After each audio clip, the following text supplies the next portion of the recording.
اعوذ باللہ من الشیطان الرجیم بسم اللہ الرحمن الرحیم ویسألونک عن ذی القرنین قل سأتلو علیکم منہ ذکرا انا مکننا لہ فی الارض وآتیناہ من کل شیء سببا فاتبع سببا حتی اذا بلغ مغرب الشمس وجدها تغرب فی عین حامیۃ وجد عندها قوما قلنا یا ذا القرنین اما ان تعذب و اما ان تتخذ فیہم حسنا۔ پہلے حضرت خضر علیہ السلام کا واقعہ بیان ہوا، خضر علیہ السلام اور موسیٰ علیہ السلام کا۔ اب یہاں پہ حضرت ذوالقرنین کا واقعہ بیان کیا جا رہا ہے۔ ذوالقرنین ایسا شخص ہے جس کے بارے میں تاریخ کا اختلاف ہے، اور قرآن اور حدیث کے اندر بھی اس کی کوئی وضاحت نہیں ہوئی ہے کہ یہ کون ہے۔ کچھ کہتے ہیں کہ سکندر اعظم کا نام ہی ذوالقرنین ہے، کچھ کہتے ہیں کہ کوئی سکندر اعظم جو ہے وہ کافر تھا، ظالم بادشاہ تھا، تو وہ اور ہے، ذوالقرنین اور ہے۔ دوسری بات یہ کی جاتی ہے کہ ذوالقرنین، ایک روایت یہ بھی ملتی ہے، ہمارے بزرگ فرماتے ہیں کہ یہ خضر علیہ السلام کی خالہ کے بیٹے کا نام ہے۔ تو دوسرا کہتے ہیں کہ ذوالقرنین جو ہے یہ حضرت ابراہیم علیہ السلام کے زمانے سے بھی پہلے کا شخص ہے۔ تو بہرحال یہ کب کے ہیں؟ اب مولا علی رضی اللہ تعالیٰ عنہ کا یہ فرمان موجود ہے کہ ذوالقرنین نہ نبی ہیں نہ فرشتے ہیں، یہ اللہ تعالیٰ کے وہ بندے ہیں جنہیں اللہ تعالیٰ نے اپنے لیے پسند فرمایا ہے۔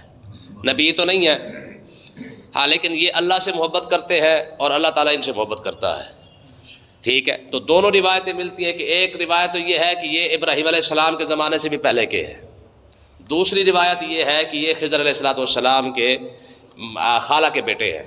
تو بہرحال یہ کب ہے یہ پتہ نہیں ہے، اس کے بارے میں قرآن اور حدیث نے کوئی وضاحت بھی نہیں کی ہے، لیکن یہ ضرور ہے کہ یہ اللہ تعالیٰ کے خاص بندے ہیں، نبی نہیں ہے لیکن اللہ کے خاص بندے اور خاص محبوب بندے ہیں۔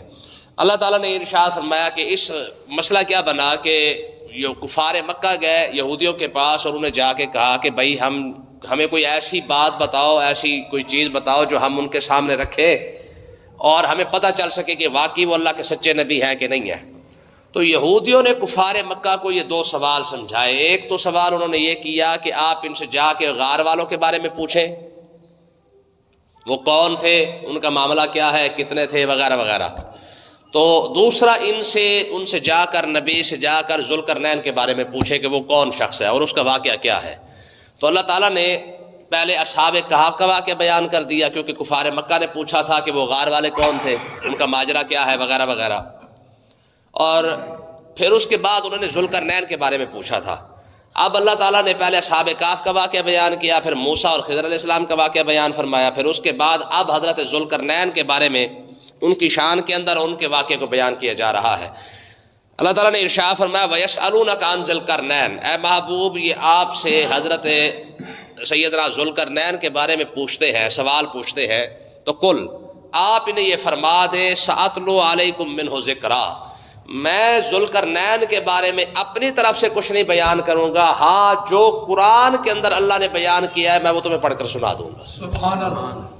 اپنی طرف سے میں بیان کروں وہ تو حدیث پاک ہے، اس کو تم جھٹلا دو گے، آنے والے لوگ جو حدیث کے منکر ہوں گے وہ بھی جھٹلا دیں گے، لیکن قرآن کے اندر جو رب ارشاد فرمائے گا وہ تو کسی کی جرت بھی نہیں ہے جھٹلانے کی کہ وہ جھٹلا سکے۔ ٹھیک ہے، وہ قیامت تک کے لیے ایک سند بن جائے گا۔ تو اللہ تعالیٰ نے ارشاد فرمایا کہ ذوالقرنین کون تھے، تو اے محبوب آپ انہیں اپنے طرف سے نہ بیان فرمائے، حالانکہ وہ بھی آقا علیہ السلام کے پاس اللہ کا ہی ہے، لیکن اللہ تعالیٰ نے اس کو قرآن بنا کر جو ہے وہ یہاں پہ بیان فرما دیا ہے۔ اور حضور نے ارشاد فرمایا سَأَتْلُو عَلَيْكُم مِّنْهُ ذِكْرًا، میں تمہیں ذوالقرنین کے بارے میں ضرور بتاؤں گا لیکن اپنی طرف سے نہیں، بلکہ قرآن پڑھ کر تمہیں سنا دوں گا کہ رب نے ان کے بارے میں کیا ارشاد فرمایا ہے۔ ہوا کیا، اللہ تعالیٰ نے ارشاد فرمایا اِنَّا مَكَّنَّا لَهُ فِي الْأَرْضِ، ہم نے ذوالقرنین کو زمین کے اندر زبردست بادشاہت عطا فرمائی ہے۔ یاد رکھیں یہ 4 بادشاہ گزرے ہیں جنہوں نے پوری دنیا پر حکومت کی ہے، 2 مسلمان ہیں اور 2 کافر ہیں۔ مسلمان کون سے ہیں؟ تو ان میں سے ایک حضرت ذوالقرنین ہے جن کو اللہ تعالیٰ نے روئے زمین کی بادشاہت عطا فرمائی ہے، سب سے بڑی بادشاہت ان کی تھی۔ اور دوسرے حضرت سلیمان علیہ السلام ہے، ان کی بادشاہت کے اندر تو پھر سارا کچھ ہی آ جاتا تھا۔ تو یہ 2 مسلمان ہیں، اور جو کافر ہے ایک نمرود ہے جس کی زمین پر جو ہے وہ بادشاہت بہت بڑی تھی، اور دوسرا بخت نصر ہے، ٹھیک ہے، اس کی بادشاہ بھی بہت بڑی تھی۔ تو یہ 4 لوگ گزرے ہیں آدم علیہ السلام سے لے کر آج تک، اور قیامت تک کے لیے امام مہدی ہوں گے جو سب سے بڑے بادشاہ ہوں گے۔ اور ان کی حکومت بھی پوری روئے زمین پر ہوگی. یعنی دنیا کے اندر یہ 5 لوگ ایسے ہیں جنہیں اللہ تبارک و تعالیٰ نے پوری دنیا کی حکومت عطا فرمائی ہے. 2 مسلمان ہیں، حضرت ذوالقرنین اور سلیمان علیہ السلام، اور 2 کافر ہیں، بخت نصر اور نمرود، اور 5ویں جا کے امام مہدی ہوں گے جن کی حکومت پوری روئے زمین پر ہوگی. ٹھیک ہے. تو اللہ تعالیٰ نے ارشاد فرمایا اِنَّا مَكَّنَّا لَهُ فِي الْأَرْضِ، وہ ہمارا ایسا نیک اور خاص بندہ تھا کہ ہم نے اسے زمین کے اندر بادشاہت عطا فرمائی. اور دوسری چیز وَآتَيْنَاهُ مِن كُلِّ شَيْءٍ سَبَبًا، ہم نے اس کی بادشاہت کے لیے جو کچھ بھی ضروری تھا وہ سب عطا فرمایا. فوج کی ضرورت تھی، فوج عطا فرمائی. لشکر کی ضرورت تھی، ہتھیاروں کی ضرورت تھی، کسی بھی چیز کی ضرورت تھی، فرمایا ذوالقرنین کی بادشاہت کو پوری دنیا میں پھیلانے کے لیے جس چیز کی بھی ضرورت پڑ سکتی تھی وہ سب کچھ ہم نے عطا فرمایا. اب ہوا کیا، اب وہ روئے زمین کے بادشاہ بن گئے. کتابوں کے پڑھے ہوئے تھے، وہ بہت بڑے عالم تھے.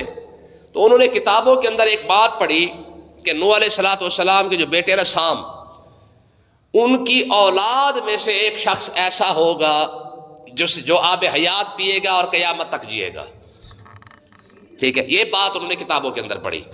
ٹھیک ہے، کہ جو شخص آب حیات پی لے گا اسے قیامت تک کے لیے ظاہر موت نہیں آنی ہے، وہ قیامت تک زندہ رہے گا. تو ان کے دل میں خواہش پیدا ہوئی کہ اللہ تعالیٰ نے مجھے اتنی بڑی بادشاہت جو عطا فرما دی ہے، تو اب جو چیز رہ گئی ہے نا زندہ رہنے کے لیے وہ آب حیات ہے. اگر وہ مجھے مل جائے تو پھر میں قیامت تک کے لیے زندہ رہوں گا. تو اگر یہ خضر علیہ السلام کے ساتھ انہوں نے مشورہ کیا، کیونکہ یہ خضر علیہ السلام اگر یہ موسیٰ علیہ السلام کے دور کے اندر ہے ذوالقرنین، تو میں نے آپ کو بتا رہا یہ 2 روایتیں، ایک تو یہ کہ یہ ابراہیم علیہ السلام کے دور سے بھی پہلے کے ہیں، دوسرا کہتے ہیں یہ خضر علیہ السلام کی خالہ کے بیٹے ہیں، تو اور یہ کہتے ہیں کہ خضر علیہ السلام ان کے وزیر بھی ہیں. تو انہوں نے خضر علیہ السلام سے مشورہ کیا کہ بھائی کتابوں کے اندر آب حیات ملتا ہے، ایسا نہ کرے جا کے ڈھونڈے تو صحیح، ہو سکتا ہے ہمیں مل جائے اور ہمیں وہ نصیب ہو جائے تو ہم قیامت تک کے لیے زندہ بھی رہیں گے. تو انہوں نے مشورہ کیا. مشورہ کرنے کے بعد خضر علیہ السلام نے فرمایا ہاں جی ٹھیک ہے. تو مشورہ کرنے کے بعد اب آگے کیا ہوا، فاتبع سببا.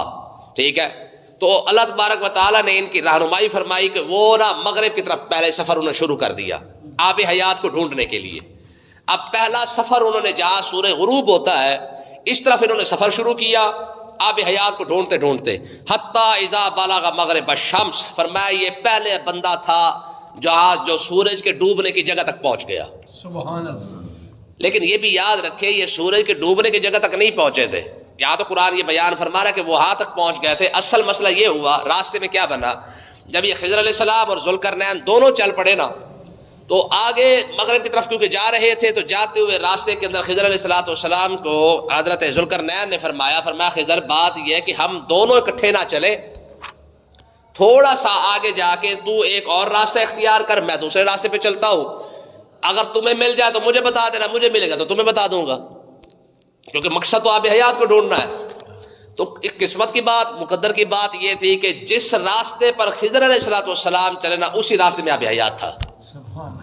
ٹھیک ہے، اب یہ اس طرف چل پڑے، وہ اس طرف چل پڑے. تو ڈھونڈتے ڈھونڈتے یہ جب آب حیات کو ڈھونڈتے ڈھونڈتے مغرب تک پہنچے تو ہوا کیا، جہاں پر مغرب کی طرف آبادی ختم ہو گئی تھی یہ وہاں تک پہنچ گئے یہ ذوالقرنین. اور خضر علیہ السلام دوسرے راستے پر تھے، انہیں آب حیات ملا اور انہوں نے وہاں سے پی بھی لیا.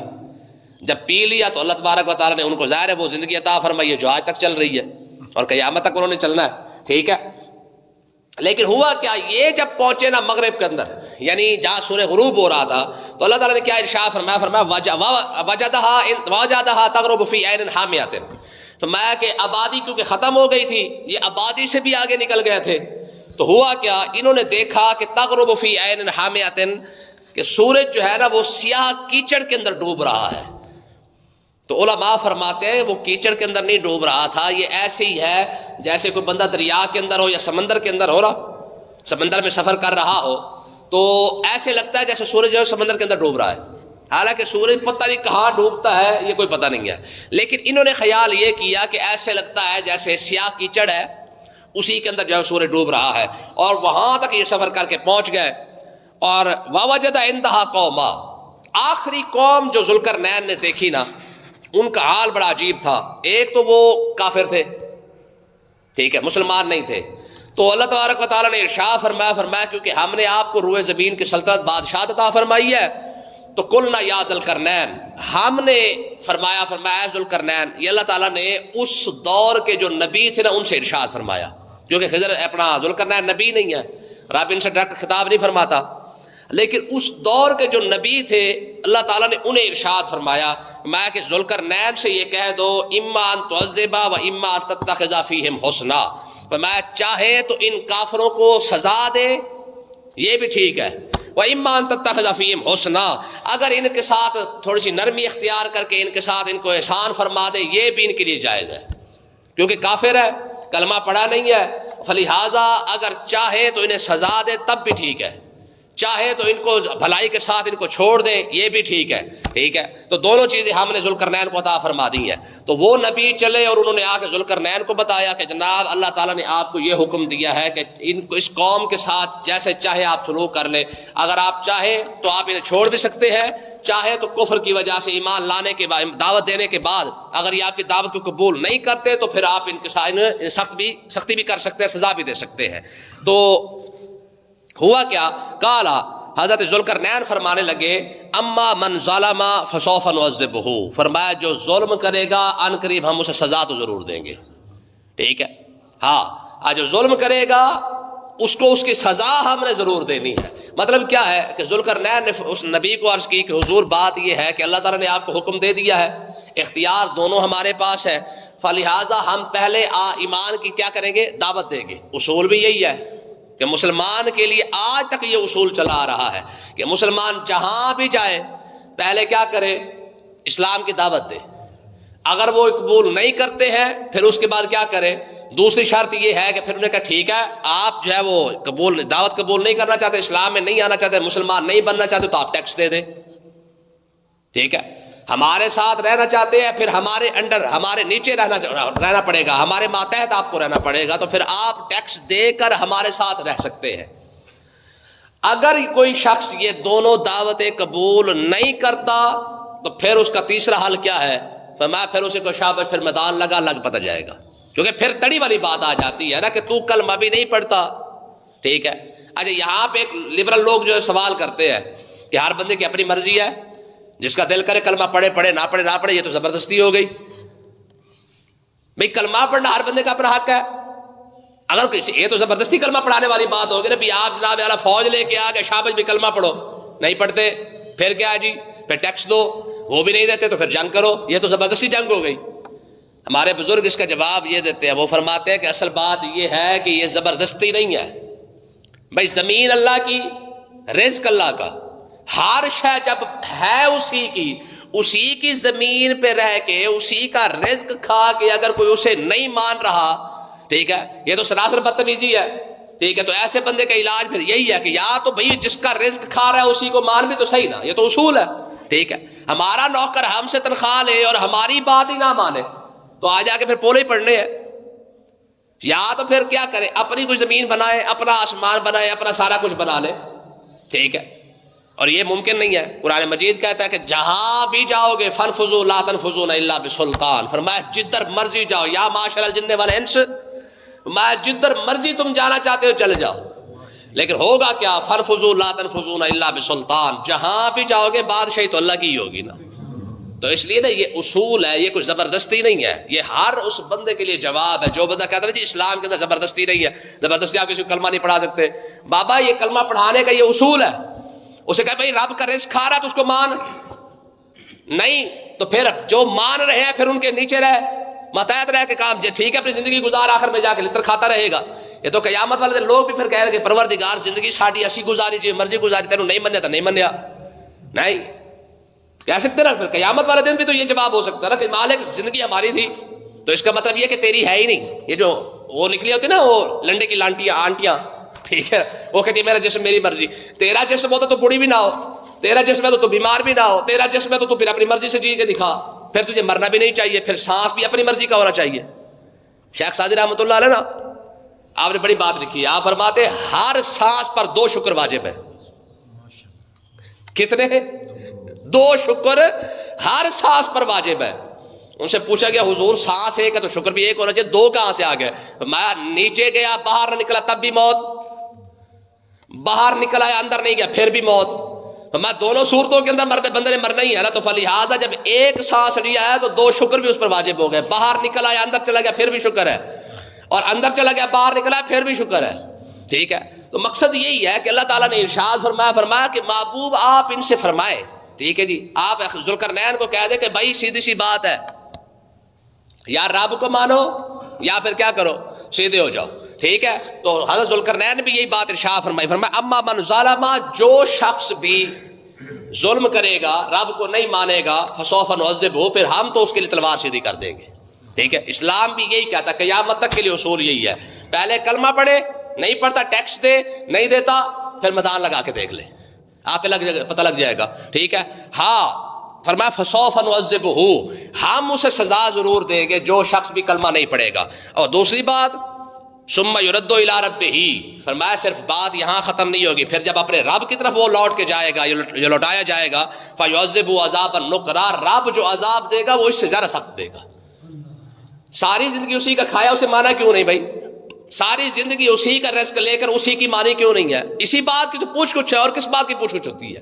جب ہم کسی کو 100 روپیہ دیتے ہیں تو اسے حساب نہیں لیتے کہ بھائی 100 روپے لے کے گیا تھا کہاں لگا کے آیا، کدھر لگا کے آیا، تو آخر اس نے جو سب کچھ دیا ہے اس نے بھی تو پوچھنا ہے نا کہ ہاں بھی چاچا کدھر لگا کے آیا سارا کچھ، بچپن کہاں گزارا، جوانی کہاں گزاری، پیسہ کہاں لگایا، فلانا کام کیسے کیا، فلانا کیسے کیا، کیونکہ دیا ہے تو حساب بھی تو لینا ہے نا، ٹھیک ہے؟ تو اللہ تعالیٰ نے ارشاد فرمایا کہ ایک تو بات یہ ہے کہ خضر اپنا ذوالقرنین نے فرمایا جو ہم سزا دیں گے وہ تھوڑی ہے، جو رب دے گا وہ اس سے زیادہ ہے۔ وَأَمَّا مَنْ آمَنَ وَعَمِلَ صَالِحًا، اور ہاں جو اچھے عمل کرے ایمان لائے، اما من آمن، جو ایمان لے آئے، وعمل صالحا، اور نیک عمل بھی ساتھ کرے، فَلَهُ جَزَاءً الْحُسْنَىٰ، میں اس کے لیے تو اچھی جزا ہے ہی ہے، ٹھیک ہے بھائی؟ مزدوری ہے، ادھر سے کر لو چاہے ادھر سے کر لو، جو مزدوری کی ہے وہ مزدوری ملنی تو ہے، اچھی کی ہے تو اچھی مل جانی ہے، اور اگر دوسری کی ہے تو پھر وہ دوسری مل جانی ہے۔ وَسَنَقُولُ لَهُ مِنْ أَمْرِنَا يُسْرًا، تو اللہ تعالیٰ نے ارشاد فرمایا کہ ایک تو اس کا اچھا کام، جو اچھا کام کرے گا اس کو اچھا کام مل جائے گا، ان قریب ہم اس کو آسان کام کا کہیں گے۔ مطلب کیا ہے؟ جو اچھا عمل کر کے آئے گا اس کے لیے آخرت بھی آسان ہے، جو اچھا نہیں کر کے آیا اس کے پھر آگے حساب ہو جائے گا سارا کا سارا۔ دیکھیں نا حضور نے بڑی بات ارشاد فرمایا صحابہ سب سے بڑا غریب کون ہے؟ ٹھیک ہے، صحابہ کرام نے ظاہر ہے وہی جواب دے رہا تھا جو ہمارے پاس تھا، جس کے پاس پیسے نہ ہو، حضور نے ارشاد فرمایا جس کے پاس پیسے نہ ہو وہ غریب نہیں، فرمایا سب سے بڑا غریب وہ ہے جو قیامت والے دن حج بھی لے آئے، زکاتیں لے آئے، صدقے لے آئے، ماہ رمضان کے روزے لے آئے، نماز لے آئے، ہر شے لے کے آئے، ٹھیک ہے؟ پچھو لمبیا لمبیا لہرا بھی ساتھ لے آئے، ٹھیک ہے جی؟ کوئی جس کو لتر مارے تھے وہ آ گیا ہے، کسی کو چونڈی ماری تھی وہ آ گیا، کسی کو گالی دی تھی وہ آ گیا، کسی کو کچھ کہا تھا، کسی کو وہ کچھ کہا تھا، کسی کے ناجائز چلان کاٹے تھے وہ بھی آ گئے کہ مالک انہوں نے 2000 کا چلان کاٹا تھا ناجائز، ٹھیک ہے؟ پورا پاکستان رو رہا ہے، حاجی صاحب کے خیراتی صدقے چل رہے ہیں، ٹھیک ہے؟ فرمایا غریب وہ ہے کہ قیامت والے دن رب کی بارگاہ میں نیکیوں کے پہاڑ لے کے آئے، پیچھے لینے والے بھی آ جائیں گے۔ دیکھیں نا جیسا روپیہ چل رہا ہوتا اور رائے ہوتا ہے نا، سکہ رائج الوقت جس کو کہتے ہیں، آج تو پیسے کے بدلے پیسے ہیں، قیامت والے دن تو کرنسی بدل جانی ہے، ٹھیک ہے؟ وہ کرنسی کون کی ہوگی؟ مالک اس نے مجھے گالی دی تھی، نیکیاں دے دو، مالک اس نے میرے پیسے کھائے ہیں، نیکیاں دے دو، مالک اس نے ڈنڈی ماری تھی، نیکیاں دے دو، مالک اس نے زیادتی کی تھی، نیکیاں دے دو۔ کرنسی بدل گئی نا، پھر ہوگا کیا؟ نیکیاں ختم، اب کرنسی تھوڑی سی اور تبدیل ہوئی ہے، مالک ابھی میرا حق بھی رہتا ہے، فرمایا چلو اپنے گناہ اٹھا کے اس کھاتے میں ڈال دیں۔ حضور نے ارشاد فرمایا سب سے بڑا غریب قیامت والے دن وہ ہوگا، ٹھیک ہے؟ آگے یہ سسٹم چل رہا ہے، سارا آگے واقعہ چلتا جا رہا ہے، اللہ پاک سمجھنے کی توفیق عطا فرمائے۔